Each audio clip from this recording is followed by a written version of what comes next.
Hi, my name's Adam Wilson. I'm the head instructor at Brisbane Taekwondo Centre.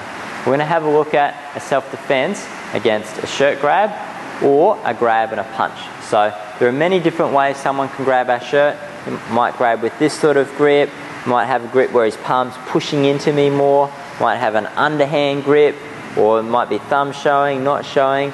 So there's quite a few different ways that someone can grab our shirt. The other thing that we're going to think about is if someone's grabbed our shirt, what are they likely to be doing? Obviously they can be pushing and pulling us around, and most likely what's going to follow next is going to be some sort of hand strike. Okay, so we want to try and use a simple self-defense that will cover any of those shirt grabs. So it doesn't matter how they grab our shirt, we can just use one thing that'll work against all of them, and also something that will work against that punch. So rather than starting my defense, seeing that punch come and having to change it, I'll just use something simple that will work whether they punch or not. Okay, because the chance of you starting, getting halfway through and changing once you see that punch coming when you're so close together to the other person is pretty low. You're likely to get hit, so we want to use something that will cover that punch off if possible. So we're going to start here. He's going to grab onto my shirt. Now from here, okay, he can obviously hit me with his spare hand, but he could let go and hit with his hand, so I want to make sure that doesn't happen as well. I can stop that happening by either grabbing on or by just simply putting forward pressure on that arm in towards his centre.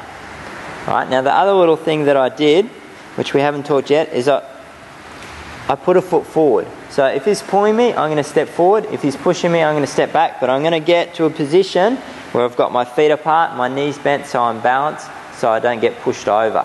Okay, and if I get dragged, I'm going to take a little step forward. If I get pushed, I'm going to take a little step back. But in either case, I'm going to stay solid on my feet and balanced. Okay, so this is a really important point. You've got to be balanced to defend ourselves. So my knees are bent, I'm on balance. I've got this hand coming around from the outside to cover. It's pushing in towards his centre to control that hand. Now with my spare hand, I'm going to come forward and across to strike. So I'm hitting across the side of his face, okay, across here, and then coming back in. Now the benefit of this, if he does nothing, so he's just grabbing and threatening, okay, I can come straight forward and across and come in to strike. But if a punch happened to come, so I'm here and he punches, I've already got it covered. I didn't have to change, it's already covered. So it's a really simple technique. So 1, 2 and 3, and just without the punch now. 1, pushing towards his centre, forward and across, 2 and 3. Now when you do this strike as well, this first one, really important, if I cut the corner and I just come this way instead of forward and across, if he does a hooking punch, so we'll just come here so everyone can see from this angle, if he does a big wide hooking punch and I cut the corner, no problem, it'll still work. But if he does a straight punch and I cut the corner, I'm going to get hit. Okay, so must have good technique, and even move to the side a little bit is another idea which helps protect us against that punch. Okay, so from here, 1, 2, 3.